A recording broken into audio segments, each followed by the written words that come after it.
Hey Zwifters, I'm Simon Schofield and this is the Zwiftcast. Welcome to an unusual episode of the Zwiftcast with myself, Shane and Nathan all in the same place at the same time.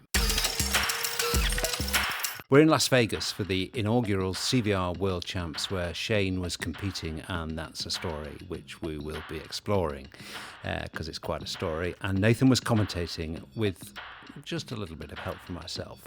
Heads up, sprint, finish, the crowd's starting to go wild out here. They're cheering on their favorite racer, Simon. This is insane. This is an exciting race. Look at Scotty Weiss go there. Look at the effort. Look at him.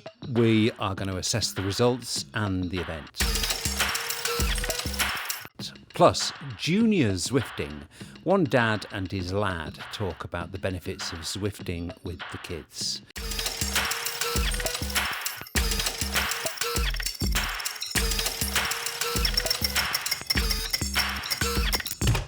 And we've got the usual roundup of Zwift chat, gossip and news. Okay, boys. Well, how weird is this? We're sitting looking at each other right in the eye, in the same place, at the same time. We're not on a Skype connection. We've got no delays. We can look at each other in the eye. We've already posted some pictures, some of which have been heavily doctored by our friends in various groups on Facebook, but all in all in good spirit, I think. So, Shane, this is, in fact, slightly weird, isn't it? It is indeed. They say what happens in Vegas stays in Vegas, but I think what's happened this time is what happens in Vegas goes on social media, and we've had a lot of fun. So it's been great to, be part of it all. Nathan, three of us in the same place at the same time. How's that for you, dude? Well, what's odd is I was thinking about this a little bit, and it's almost oddly natural to me. Like, all of a sudden we just went into relationships that we formed online, and it was like we knew each other really, really well. And it wasn't like this getting to know people. It was just like, boom, right into, how's it going? Okay, we do this. And, we're all used to this process of Zwift racing or commentating or jumping into the Zwiftcast, and we kind of really know each other's quirks and the way we work and everything. And it was actually really in step. Yeah, I completely agree with that, actually. We did actually greet each other as old friends, which I guess, in a sense, we are. Now, we've been in Vegas. It's not a place you would associate. Well, it's a place you'd associate with a lot of things, and it's probably best we don't have that conversation here. I have to say, it's not particularly my favourite place in the world from what I've seen, but, whatever floats your boat, as they say. But the thing that surprised me, and I've not got out yet, I'm going to do that tomorrow, but I know you two guys have got out. This is actually a surprisingly bike-friendly place, Shane. Yeah, for sure. Look, the first thing I did is jumped on Strava heat maps, which any city in the world you can see where people ride most often. And there was a drive called Alta Drive, I believe it's called. Now, Alta takes you from downtown straight out to Red Rock Canyon. It is a brilliant road. We hide our bikes out there, rode back in Alta, rode back out the next day, Red Rock Loop. I loved it so much, I did it again. A bike lane all the way. The roads are beautifully smooth. So for a time trialist, I love it. And the Red Rock Loop is brilliant. So we've had an absolutely amazing time over here riding our bikes. Wasn't what I was expecting at all. Yeah, I was really surprised. Even in the city, there are bike lanes. Nathan, you've been out hammering it, but hammering it with a purpose, actually, because you actually have been riding with some of the guys who were competing in the men's race today, which we're going to talk about at length because it was a very exciting race, not least for the participation of one Shane Miller, and we will get to that, you dark horse, you. But you actually did just a little bit of checking out of some of those guys while you were riding with them, I think. I was out with Justin Pierficati, Kim Little, and Jens Templar. There's a little double wheeling on the front going on, and Kim and Jens were hanging on. I think at some point, Jens was like, I'm going back, dude. I already raced. To see you guys later. And I'm looking for a workout. You know what I mean? I'm like, all right, I only got 2 hours. I mean, it's getting dark. You guys get to race. You rode your bike 50 miles yesterday. I was at the test event all day yesterday. I need to get some hammering in. So me and Justin were kind of pushing it at the front and having some fun with it. And I could tell people were like talking on purpose to see if others could talk still a little bit at times and stuff. So that was kind of fun. Those old tricks. Yeah, those old tricks. Definitely being used. So we had a lot of fun. And then I went off solo and just kind of did hammer effort and the most crazy Las Vegas win I've ever felt in my life. and almost got blown over, but then came back for this. So it's a good day. I couldn't believe how many bike lanes. No matter you get lost or not lost, doesn't matter what road you're on, there was a bike lane. I couldn't believe how bike friendly it was. There's enough room out here to build big roads, and everything's big. Even the breakfast buffet. Did we talk about that? That was big. No, everything sure is big, and it is surprising the number of bike lanes. What is also surprising is Shane's performance in the race, and let's just deal with this at the top of the podcast, and we'll come back to it in some depth. The kind of bigger implications of the race that we've seen today, and Frank Garcia's ambition, and the staging of it in the eSports arena. They're all really interesting things to talk about. But more interesting than that, Shane Miller, is your dreadful talking down of your chances, counterpointed with your actual performance in the race today, which was, I have to say, completely sensational. I mean, well done. Let's just, for viewers who may not, or listeners who may not have caught up yet, and you better find it on ZCL, Nathan, you just call it, really, because that was the tightest race, and Shane finished second, and man, it was exciting, wasn't it? Oh yeah, it was definitely right to the line. I mean, we thought, for those who haven't seen already, Justin Purificati off the front for a full lap on the last lap of the first ever CVR World Cup.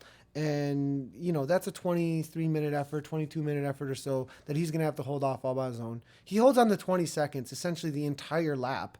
And then on the last climb over Governor Street, he's got a pack of 5 strongest dudes that have ever been seen out on Zwift chasing him down. And in the last 500 meters, the llama comes flying out from the pack with 11 watts per kilogram to try and chase him down and take it at the line. And it comes down literally to half a wheel at the line. I mean, there's plenty of pictures floating around all over. ODZ's posting them. I think Shane's got one too as well. I mean, a lot of people were in game snapping shots, I think, to see exactly what was happening. So it was one of the most exciting finishes. And Shane said that he was just going to be off the back right from the get-go. And then as the race went on, we kept on talking about how, he's still there.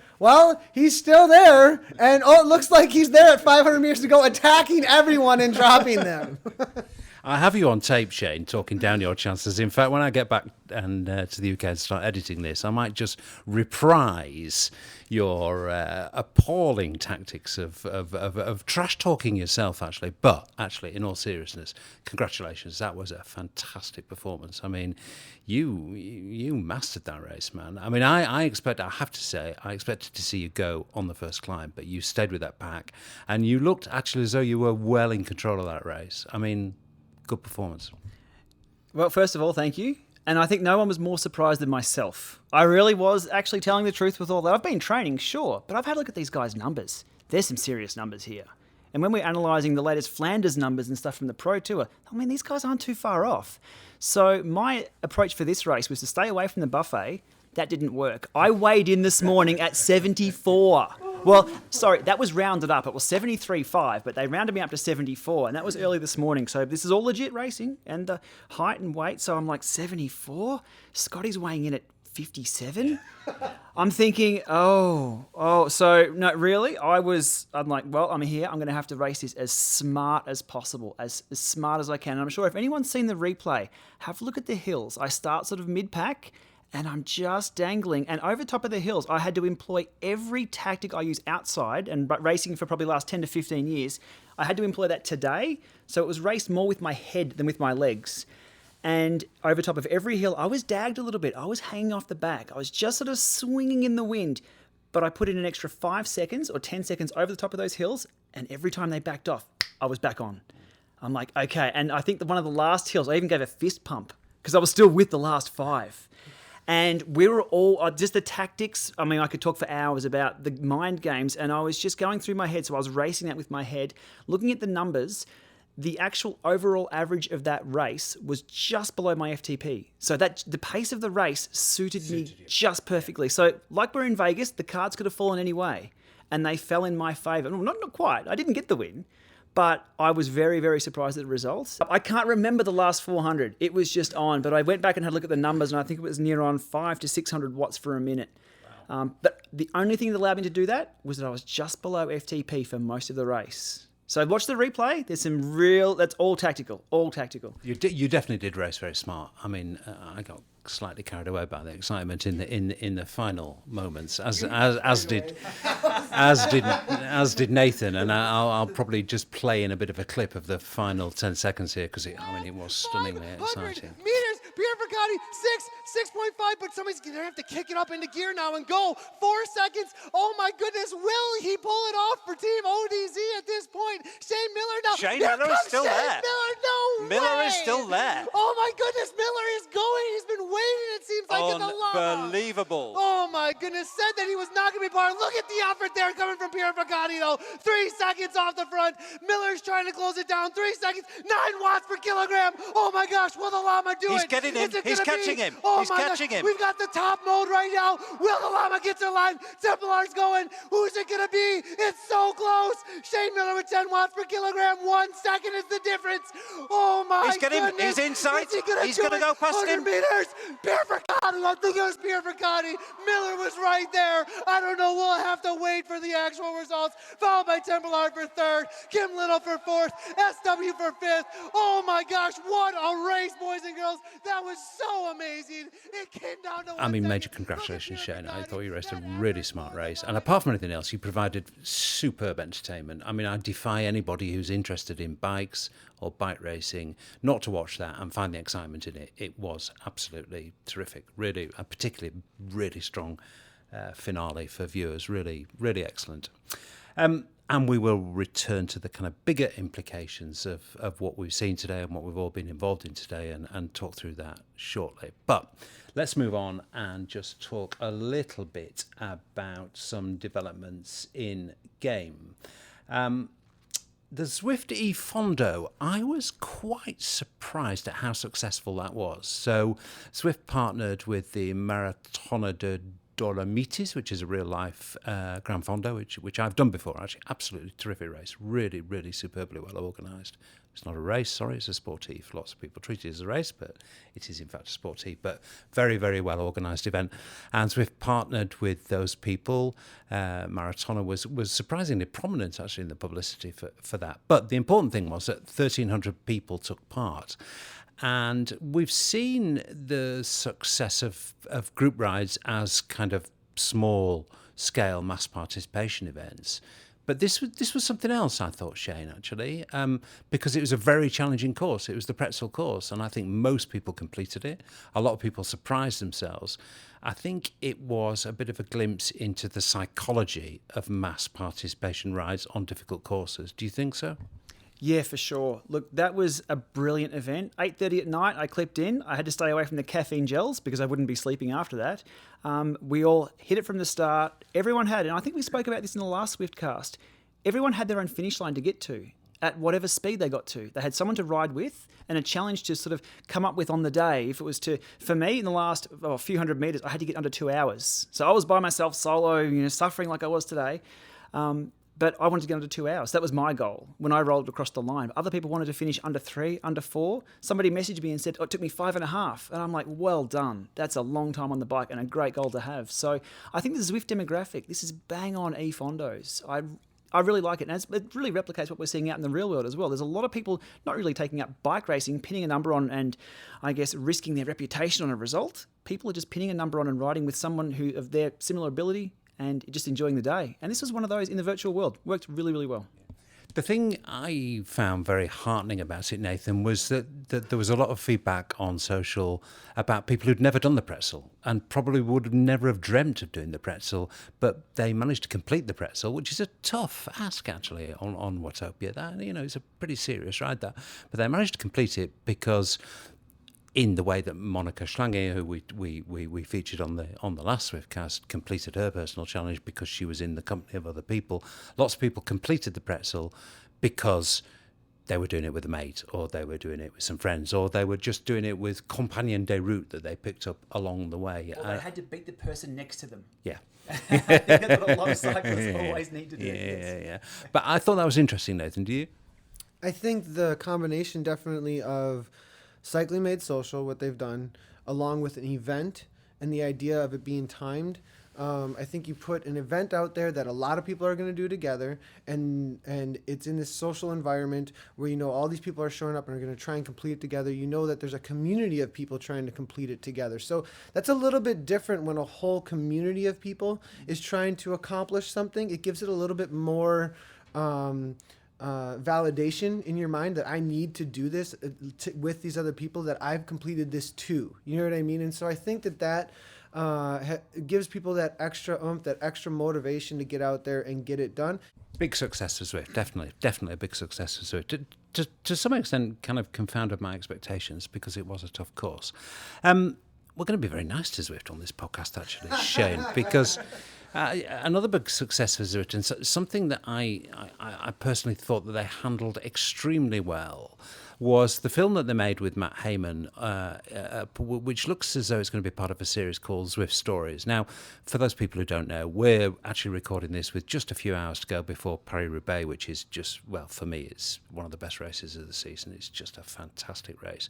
And the one that Mat Hayman won was not only an immensely exciting race, but it just had that incredible emotional resonance of Mat Hayman, who had ridden on Zwift and had been a friend of the community, winning a monument like that. It was in all manner of ways, it was a fantastic win. And a publicity dream for Zwift. I mean, a dream. And I don't think that they milked it. I don't even think that they used it to excess. And with the 1 year anniversary coming up, they got a very well-known and very talented filmmaker to make a film about how Mat Hayman used Zwift to complete his training, not do all his training, which is a bit of a myth actually that has arisen. It wasn't all his training. It allowed him to complete his training in the face of an injury. But the film itself is very sparing in the use of Zwift, and it's not one of those in-your-face, bang, bang, bang promotional videos that you see, and I quite respected Zwift for that. Do you share my my niceness to Zwift on this feature? I do. I saw this actually, the start of this being put together in late last year. And I believe Corinne was a filmmaker behind this, and the storytelling and the angles of the shots and the setup, I saw a little bit behind the scenes, and I knew it was going to be something special. And you're right, it's not a marketing tool. It wasn't pushing this or pushing that. It was just telling the story. And these days, that's what it's all about, just good storytelling. And it doesn't encourage people to go and buy Zwift or jump on Zwift, but it just shares an experience that you feel good watching. And that's what it's all about. We're all on Zwift anyway, aren't we? If we're listening to this, of course we are.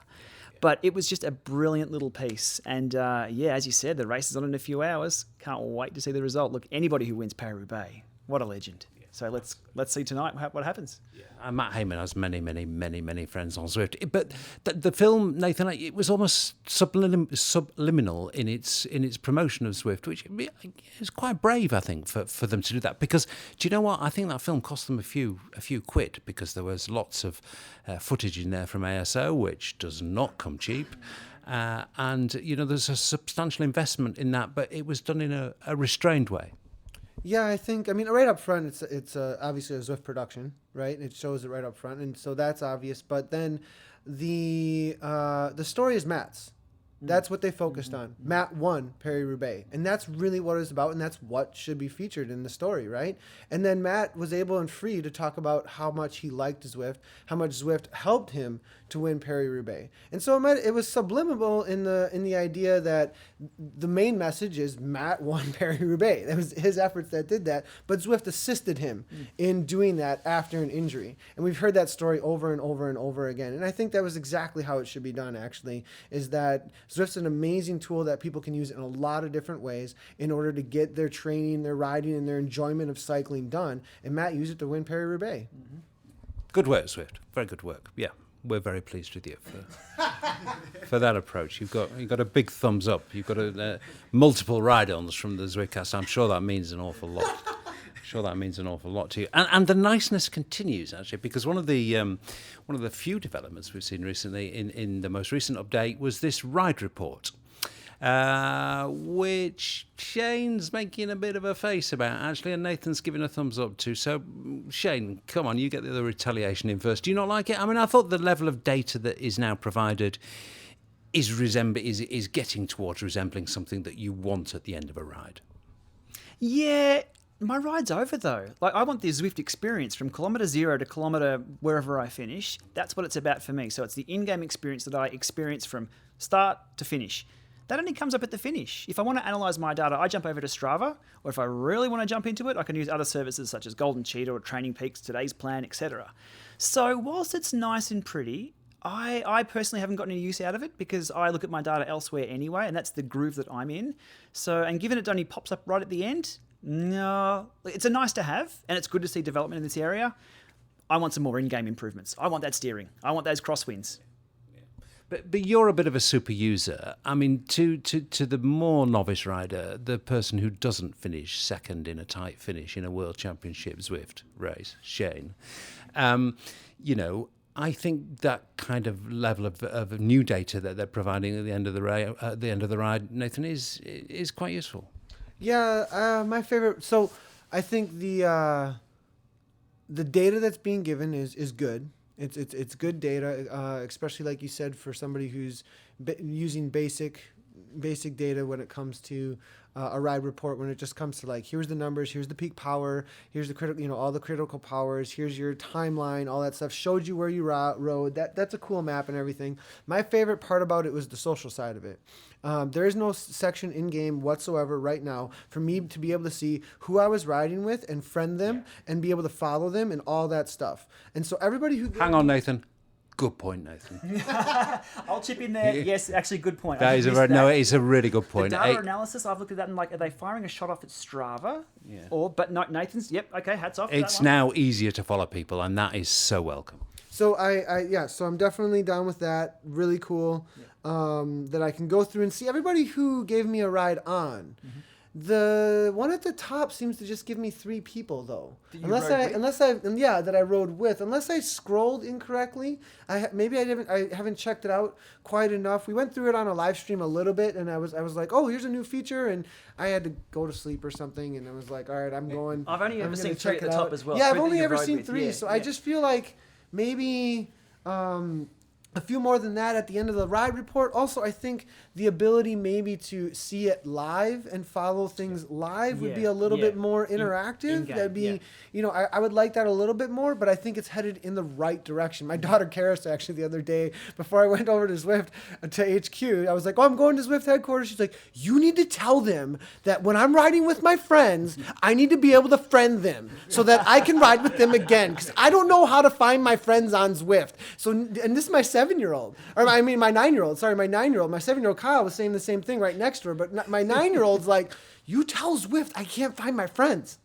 So the juniors want to know how to find their friends live, I think. But I think afterwards, being able to see it now, who gave you the ride-ons and everything, that's all really, really great. Because you don't track those at all either, too. Like that's something I wasn't even expecting. To be able to see who gave you ride-ons. That's like the appreciation thing. It's been hidden in the dashboard for years, but it's a hidden thing in the dashboard. If you go to the dashboard, click on your ride activity, and then click on the thumb, you can... Too complicated. Too complicated. Correct. Too much friction. Yeah. They're all about not having friction, right? Yeah. Anyway, Nathan, I'm very glad you mentioned your 7 and 9-year-old kids, because God, it's almost like we rehearsed this, isn't it? And I have to say we didn't rehearse this little bit, but... the next feature is about... Well, I actually asked people on the last Zwiftcast to get a hold of me if they Zwifted with their kids, basically. And a guy called Andy Tuff got in touch with me to tell me about his son, Daniel. And Andy and Daniel are a father and son who represent what seems to be a growing constituency of Zwifters, and that's parent and child exercising together, exercising either together or with the parents supervising the child's activities. So let's hear from Andy and, most importantly, Daniel. Ride on!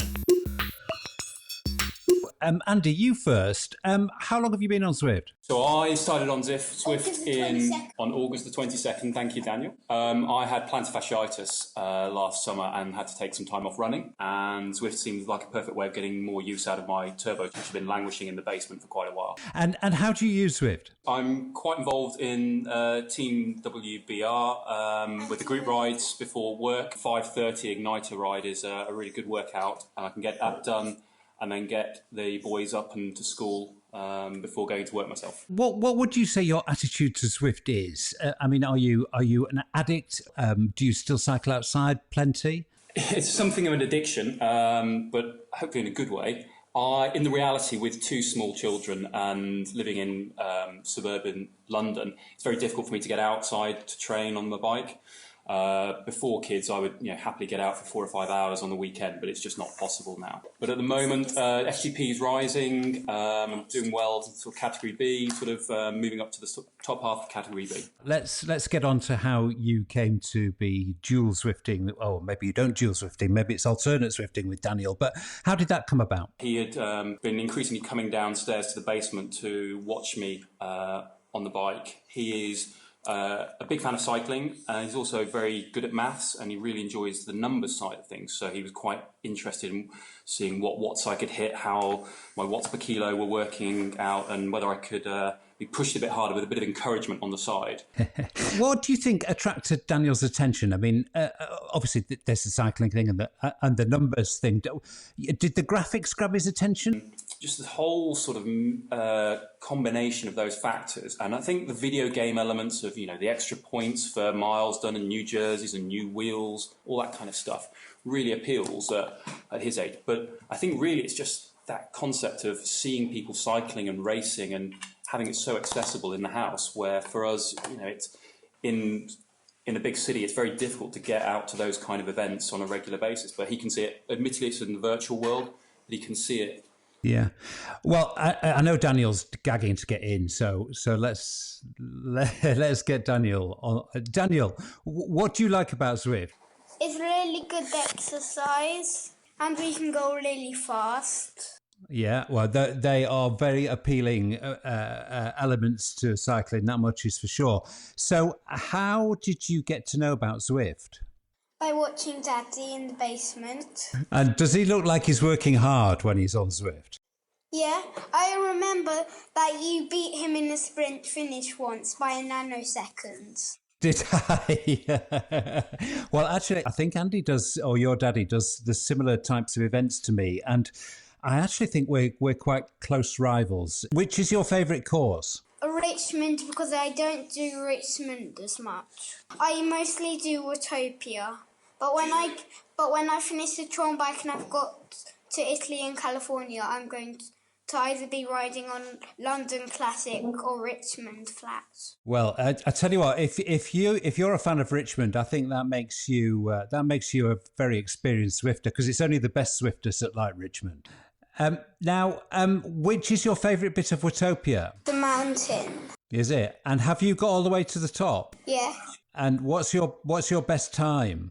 For the way where it takes 3 miles to get there, my best time for that is 33:56. Is that for the King of the Mountain? Yeah, that's the King of the Mountains. That is a pretty good time. Andy, what benefit do you think it brings to you as a family and Daniel as an individual, being a 6-year-old Zwifter? Through the winter, it's a great way of him spending an hour or so pedalling away. I think he's very active anyway. He's into doing junior park run and the full park runs as well. So he's very active, and it's really just another way of getting him to exercise in a way that is safe. It's indoors, and he can also try and push as hard as he can.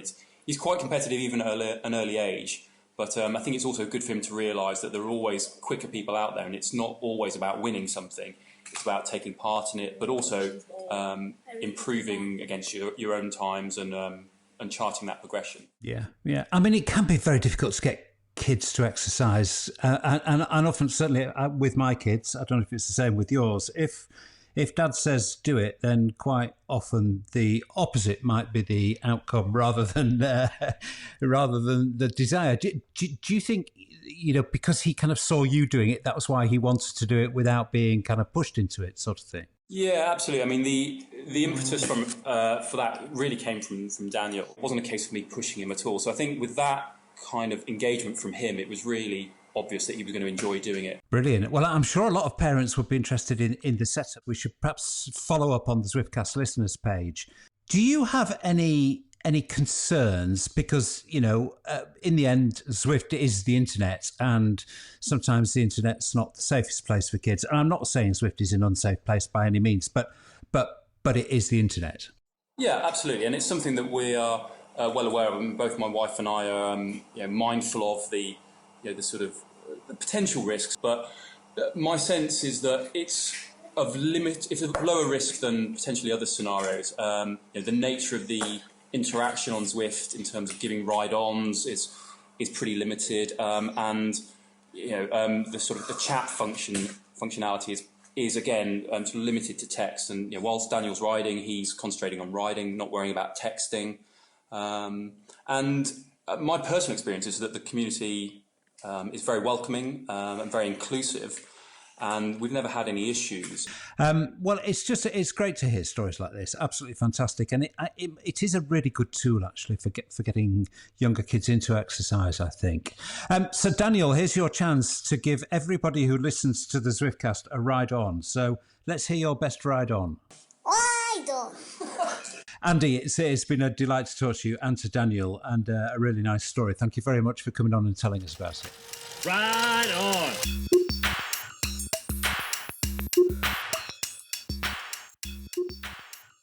Okay, Shane, I didn't include it in the feature because it was just too complicated, and I might actually put it on the Zwiftcast listeners group or maybe the Zwiftcast.com site. But Andy had to go into quite some level of detail to get exactly the right setup for Daniel, who's only 6.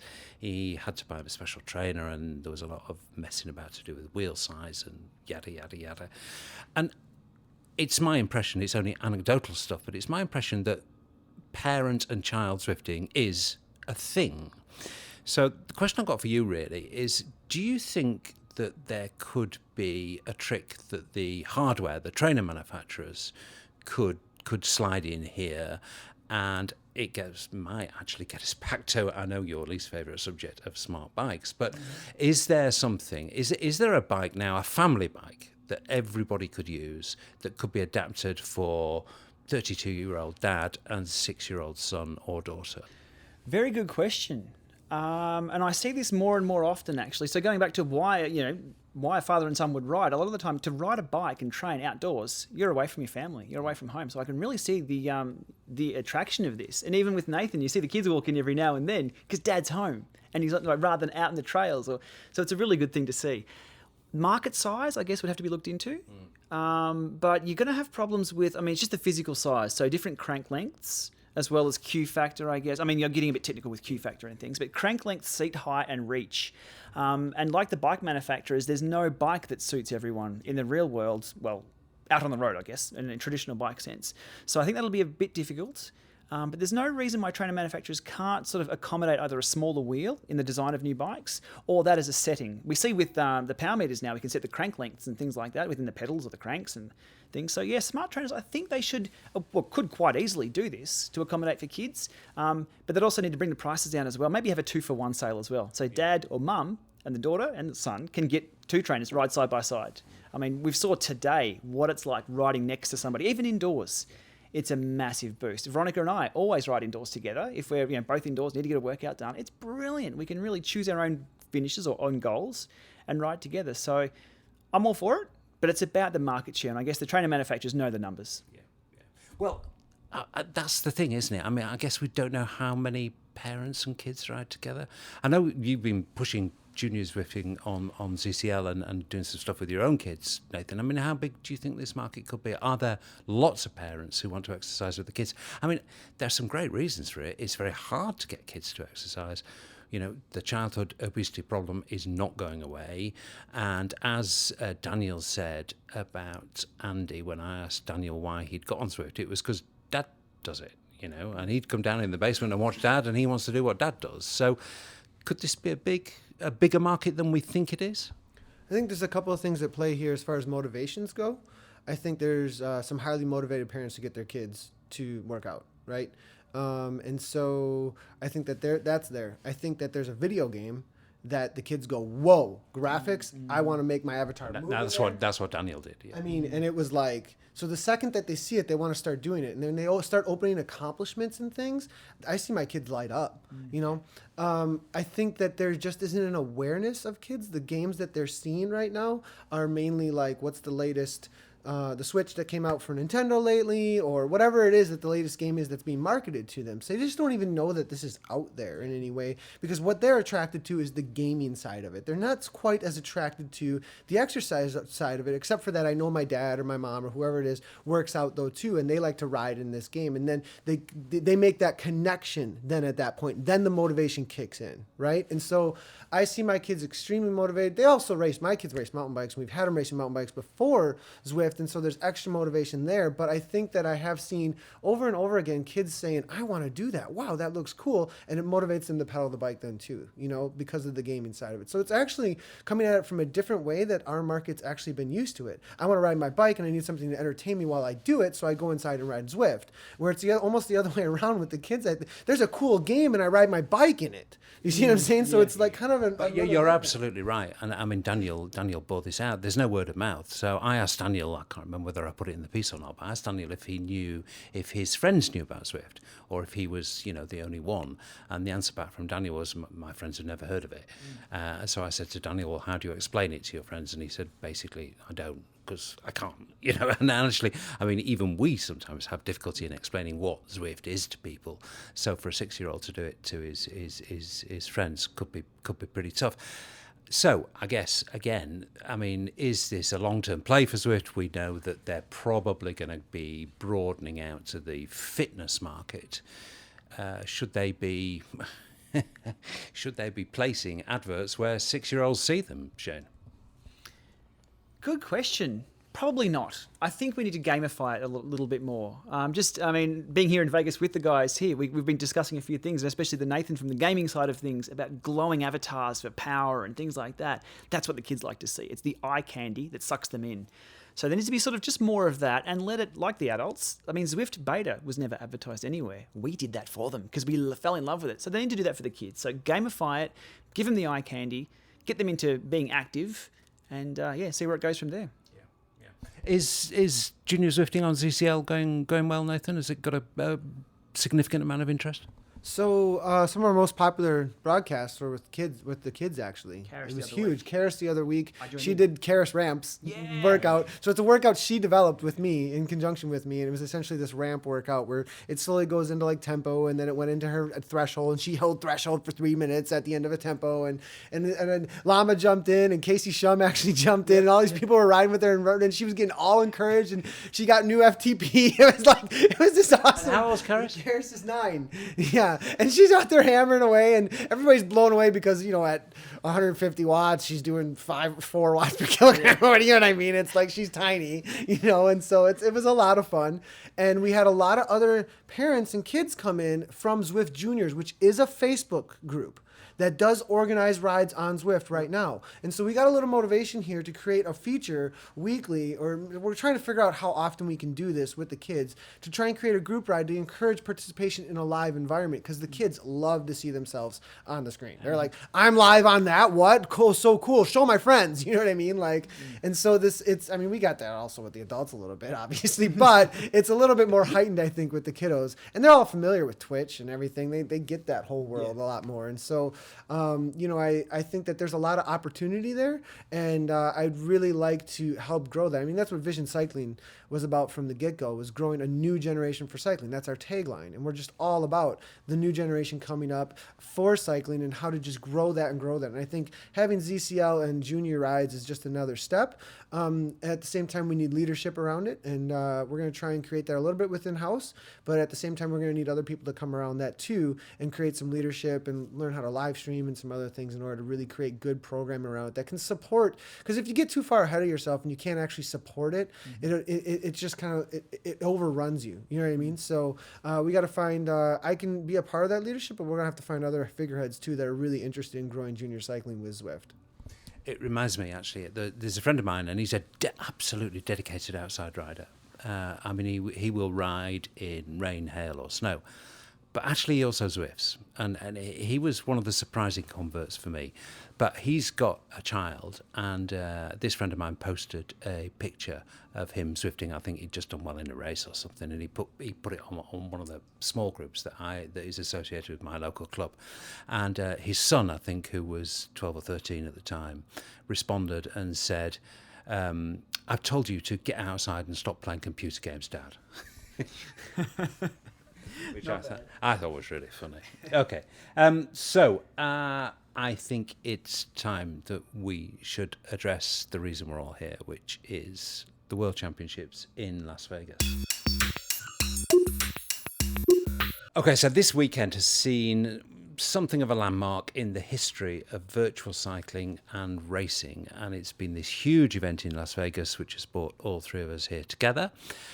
It's been very exciting, very impressive, and we're going to dissect what we think it means or what it may mean in a few moments. But let's just hear now some of the build-up, some of the rehearsals, some of the expectations of the event, and then we'll talk about what we think it all means.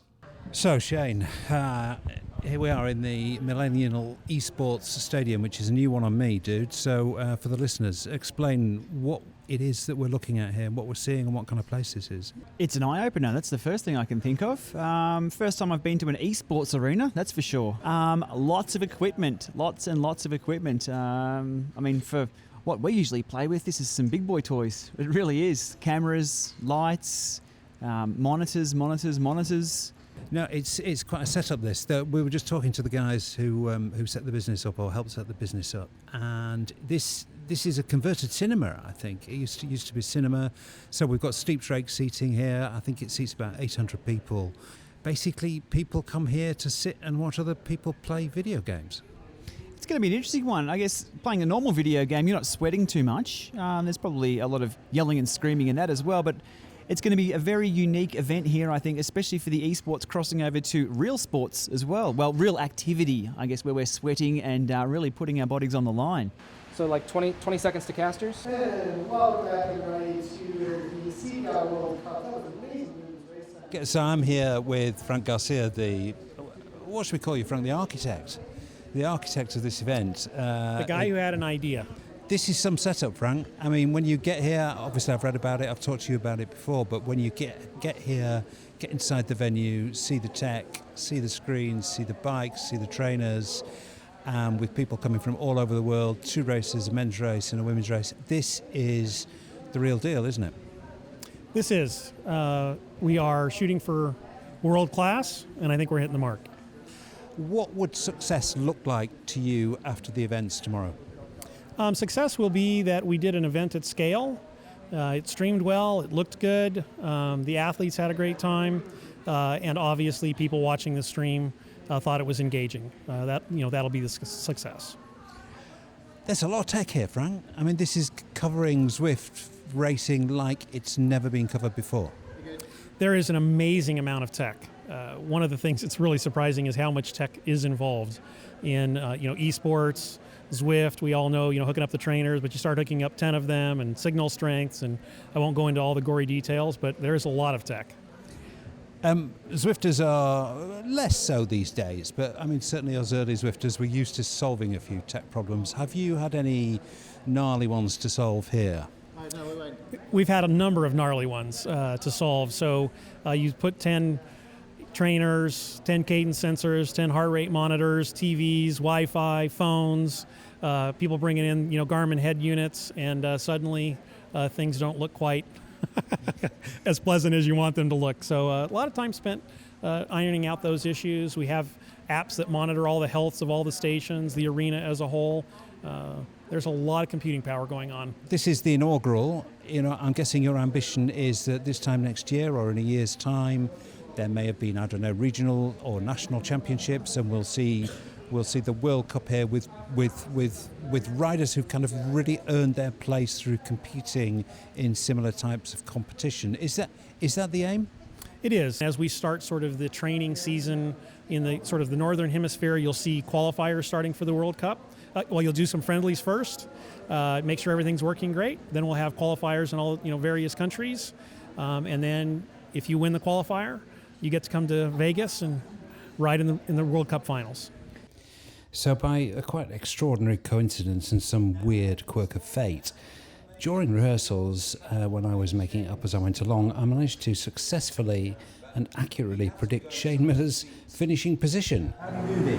In second position was Shane Miller, and the winner of the race was Scotty Weiss. Coming from Jonathan Sandoval, what an effort here, coming from one of the dark horses, the wild cards have been thrown in the middle of this, coming out of Mexico. He waited for this moment after 3 consecutive climbs. This seems extremely tactical, actually, this attack, but Pierre Ficati quickly covers it.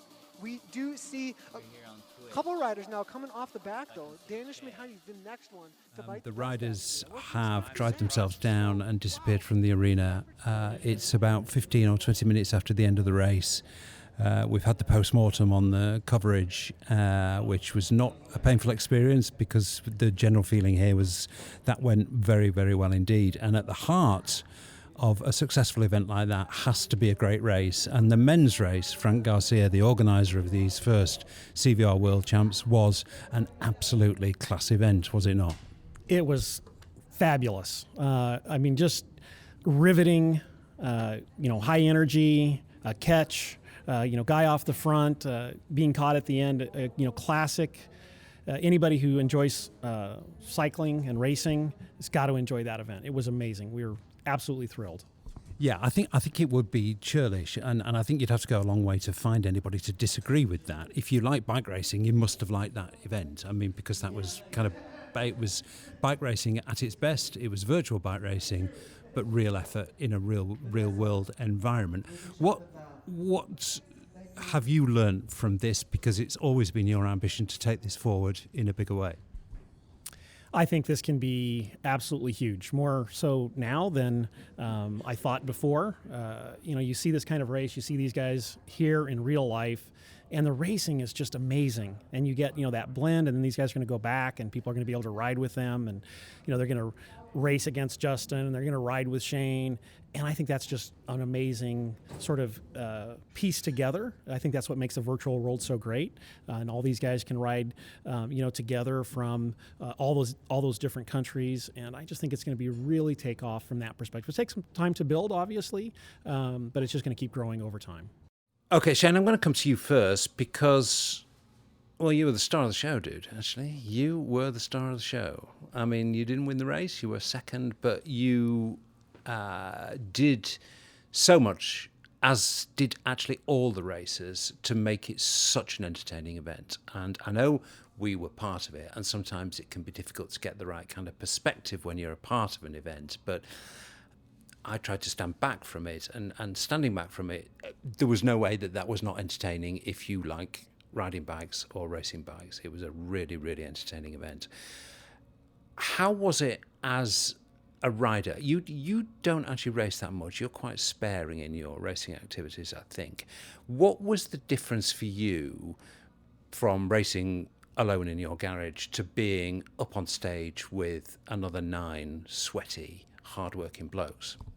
That's a good question. Yeah, well, I haven't raced Zwift a lot because I've done so many years of racing outside. Inside, it's about efforts and about my zones and things like that. So within a race, you're never in your zone. You're in someone else's zone. I didn't find it any different. I've done a few similar things, I guess. So I was sort of familiar with other people, competition, things like that, and being up on stage and sort of having the spotlight in. I mean, I have my own camera in my face all the time. So having another one there was just part and parcel. So I just went through the motions, and you've got to block it out because there's a lot of sensory overload there. There was a lot. I mean, I saw the introduction with you guys for the women's race. I'm like, this is pro. This is unbelievable. And even, it was an event of scale. I'm sure people have seen the pictures, but we were in a big auditorium. There was a huge screen. There was a PA system. There was a real scale to this event. But I guess what you're saying, which I find not particularly surprising, is when you're racing, you're in the zone. Yeah. And you're in your own zone. It was about, I've done a video on the ultimate warm-up. I did that. That's the warm-up that I know and I was confident with. So there's no guesswork on, am I going to hit the line? Am I ready for it? Of course I was ready. I know exactly what to do. So just go through the motions. And that actually calms me and relaxes me. Because if you're nervous, you're nervous because you're not quite sure what's coming up. I knew at the start it was going to be on. I could hear the commentary. I could feel the vibe. The vibe was there, especially in the last few minutes. Man, the roof lifted off that place. But that was the only difference. But again, for me, it was purely, it's the only one thing you've got to do on Zwift, or even in a cycle race, put the power to the pedals. Nathan, we were very immersed in the event. I mean, you in particular, because you were calling it, and it was terrifically exciting. And it is only literally 2 or 3 hours since the event has finished. I mean, you would have seen some metrics from how the stream did, and there was a lot of money and a lot of resource and a lot of effort put into this. And to be frank, the numbers are tiny. I mean, compared to the background that I come from, which is broadcast television, the numbers are absolutely tiny. So is this a slow build start of something big, or let me be rude, is it a damn squib? I don't think so.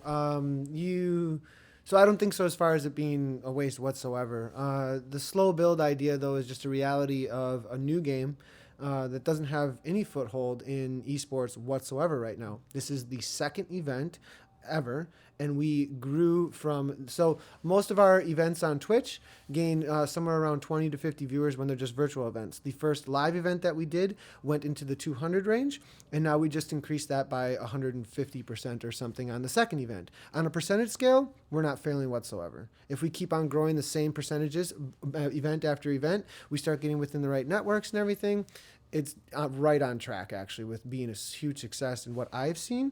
Knowing the Twitch world as well and kind of how things work there, we were extremely small little minnow that now has made a bigger splash and is turning actually into the next size fish, swallowing up what that minnow used to be.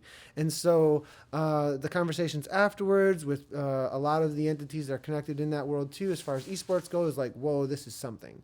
And so I don't think that... do you know what, Nathan? I guess we're bound to say that, aren't we? Because, even though we're occasionally critical of it, we all love Zwift.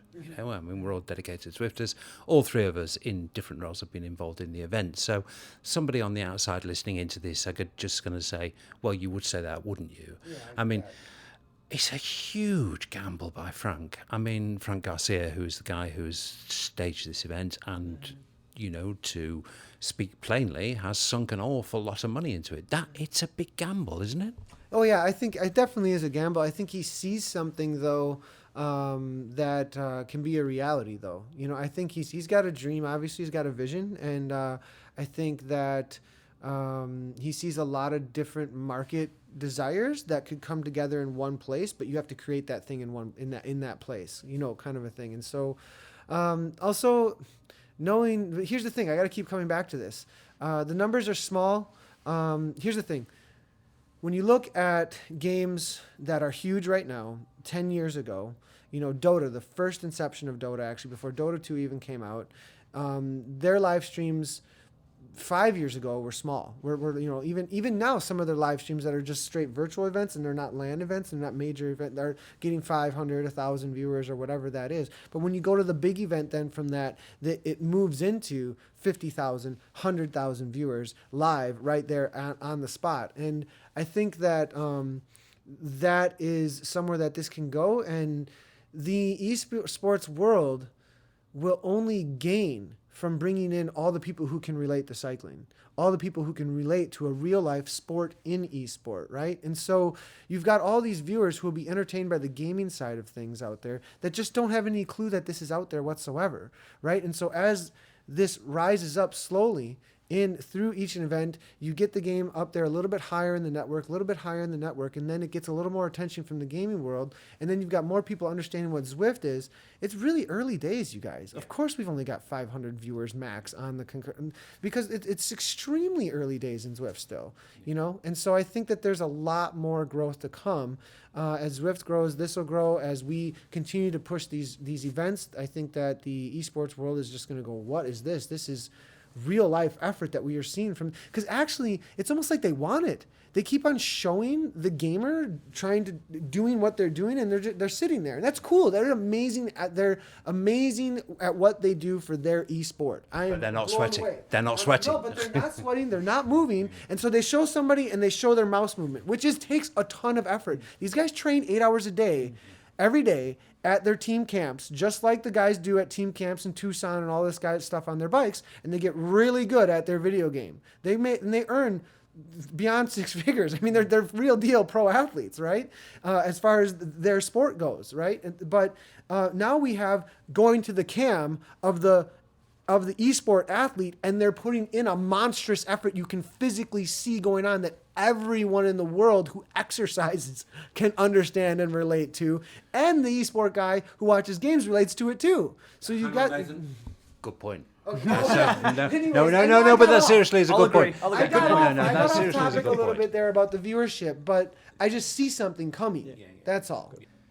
So as to the question of whether Frank is going to solve all the problems and then Zwift are going to waltz in and take this over, he clearly recognises the risk. Could Zwift do that? I mean, are they just watching and waiting and then thinking, okay, well, we'll let Frank spend a load of money and sort out how all this works, solve all the problems, and then we'll just come on in there and take it over? Oh, that's an interesting one. I know Zwift were watching today. Very, very closely they were watching today. I mean, it's sort of, I guess, expected, given it's their platform that was being used. But I would really love to see them be involved. And they've also, I think they've been quite open about racing's not really their straight scene, what they're really aiming for. Again, we talked about the fitness market before, and we've talked about smart bikes and things like that, getting the broad market rather than the focused racing side of things. But what we've seen today, though, is the racing can be a really, really good spectacle. And the messages that have come through and the feedback we've got from the stream and the live feed is, wow, that was inspiring. I'm jumping on my bike now. Again, for someone to set their own goal, not to maybe race, but just to do another 10Ks because they were inspired by what we saw. So I think I'd really love to see Zwift get involved. And one thing I did note from a technical point of view, I guess, from technical eyes, is today that a lot of the solutions that Frank's come up with his expert team, there was some tech behind the scenes they put together. I was like, you've done that with that? And I understood it once the concept, but it was concepts that I hadn't thought of. Frank's got a team and put these things together. But there were a few hiccups here and there, time gaps and name tags and things like that. I'd really like to see Zwift integrate that and make it seamless. So there's no guesswork. It's just on the screen, bang, we can use those tools. Now, there's probably not a lot of work involved, I guess, from a big software house to actually get done. I'd like to see, I would have loved to have, Zwift to have been there and promote this. I don't think we've seen anything from Zwift on this event today. And given the amount of swell that I've seen on my social and across the CVR page, Zwiftcast page, Zwift Riders page, Zwift Oz page, you name it, XR, every team page has been talking about this, but nothing from Zwift. I'd really like them to sort of come along for the journey a little bit closer. It's an interesting one, Nathan. I mean, you will know better than us, given your gaming background, how these relationships work. I mean, but let's not be coy with viewers. There's a Zwift executive that we all know who was there today and made no secret of his presence and was clearly watching. Why wouldn't they? Why wouldn't they do that? Is it in their interests to run this themselves, or is it more in their interest to have a third party run it using their platform? Which would work best for Zwift, do you think, knowing what you know about Zwift and third-party promotion of games? I think it's a false dichotomy. I think it's not either or, it's both and. You create an open platform that everybody can use to promote events. That's the best way it's ever done. That's the way Dota does it. That's the way Hearthstone does it. That's the way they all do it. They all have open... It's a game anybody can log into, and there's a broadcaster mode that everybody can have as an observer mode. and you want to go promote an event with that, great. We're going to promote events with it too, and we're all going to benefit from it. Isn't this game awesome? I think that's kind of the best approach, is that if people want to use your game to make awesome events, that's only good for you. And if you want to make events with your awesome game that you made, that's good for you too. And so I think... But the one thing there, and again, let's not be coy with listeners, because we have some contact with Zwift people and we do a bit of Kremlin watching and Kremlinology, and we know, or we think we know, that there are some internal, let's say, discussions in Zwift about racing on the platform at all. So, I mean, is that a factor? Is there a faction within the Zwift management which is just saying, we're not going to get involved in this because we don't think racing on the platform works, or it's not a thing we're particularly interested in? I think we showed today, though, that it does work. I mean, like, we just had verified trainers all next to each other with people weighed in and the heights there and everything. It works. And it doesn't all have to be major events like this. I've been contacted by Toad, looking at maybe, Tour of America's Dairyland, looking at trying to recreate events, interest from Cyclops, interest from all these different manufacturers that have local dealerships that they have their trainers in, that they can just set up next to each other at that local place and have a bunch of local road teams come in and do exactly what we just did and benefit from it too, with their own open events on an open platform that has a broadcaster mode.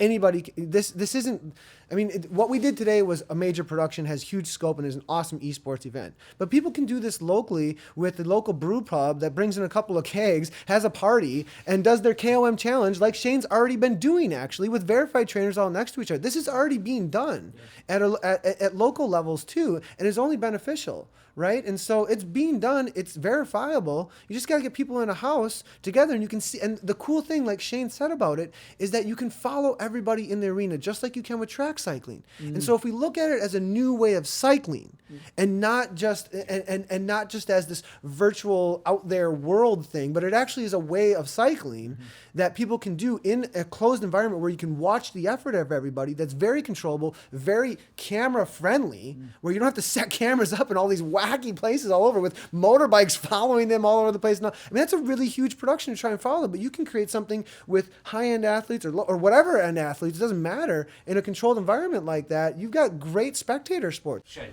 tough question for you. Sorry? You're the guy at Zwift making these decisions. Do you facilitate and encourage? Do you ignore? Do you observe? Or do you actively promote this stuff?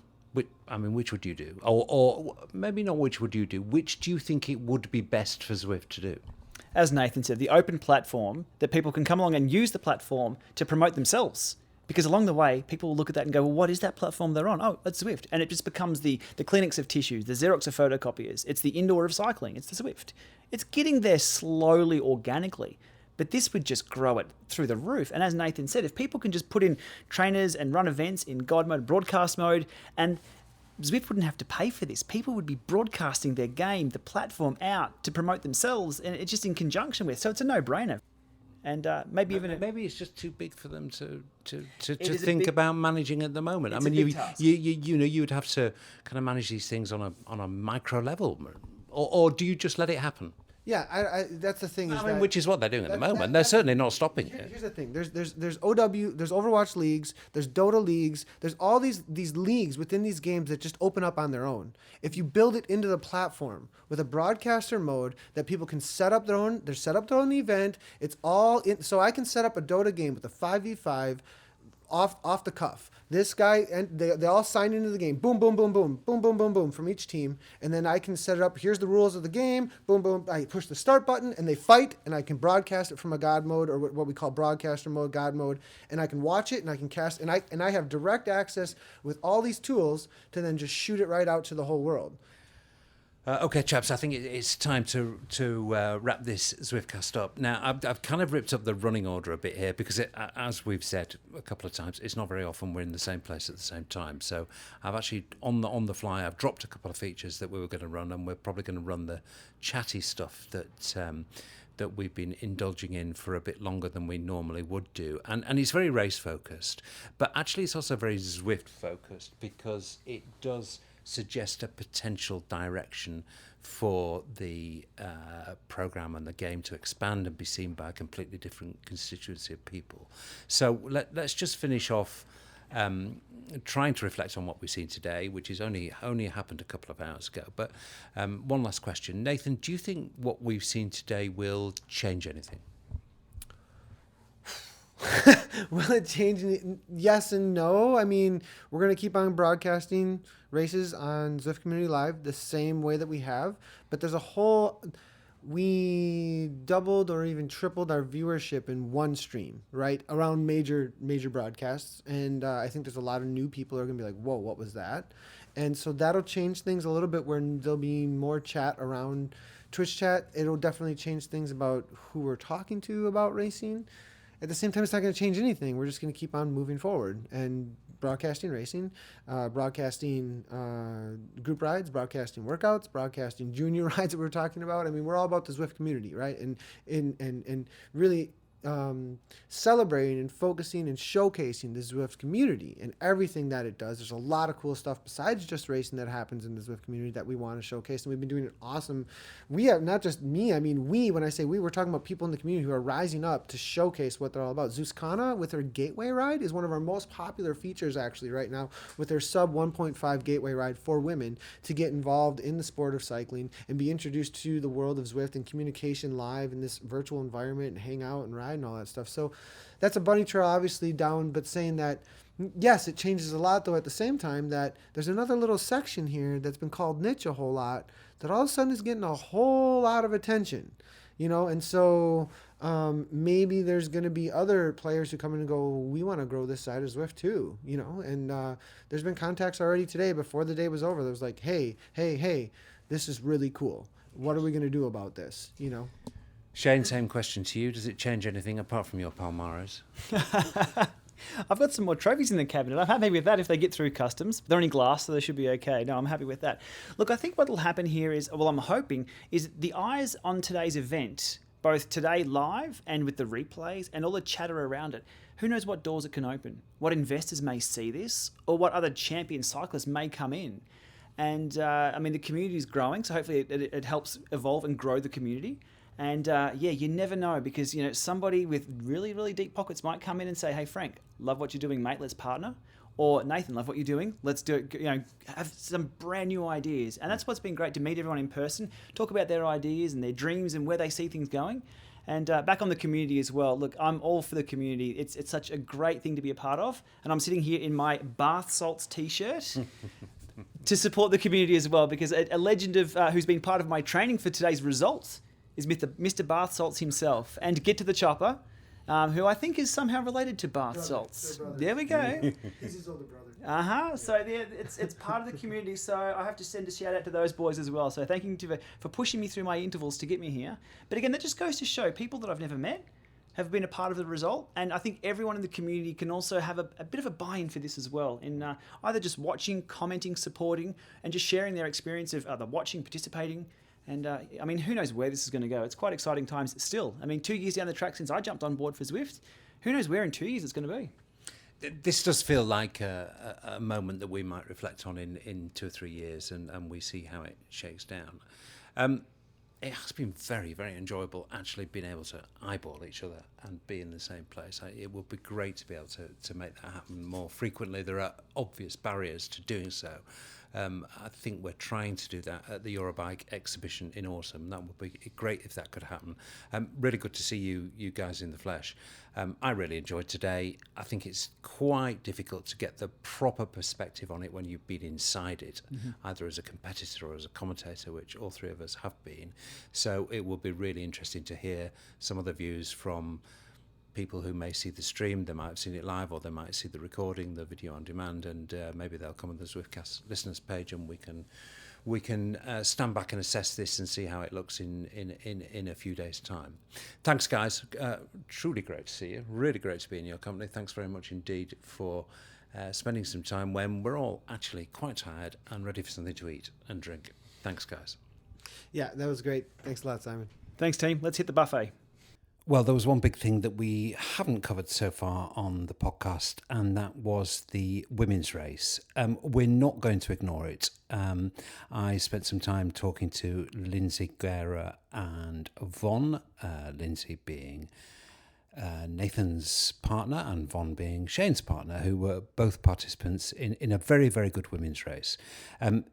We haven't covered it on this podcast. I'm going to save that because I've also spoken to another two very, very interesting people during my time in California, and I think we've probably got the guts of what should we call it? A podcast feminine. Podcast Feminine, it might be called that, but we're going to do a women's riding and racing podcast before too long, and the women's race in Las Vegas will feature in that. It's also worth just giving a bit of a plug here for another upcoming podcast, which is going to come quite soon, which I think Zwifters will find very, very interesting. A long conversation with John Mayfield, the creator of the game, and the guy actually who does still make the majority of the really, really big decisions in-game, which are what affect us as Zwifters, perhaps maybe more than any other senior exec at the company. And John was very relaxed. It was a very long conversation. I'm going to edit it, but not edit it very much. It is going to be in a conversational style, and that's coming up very soon. Thanks very much for listening, and as ever, and perhaps even more this podcast, I want to say thanks very much to Zwift for supporting the podcast, but just as importantly, possibly more importantly, giving us the freedom to say what we want about the game, the platform, and the company. Thanks very much.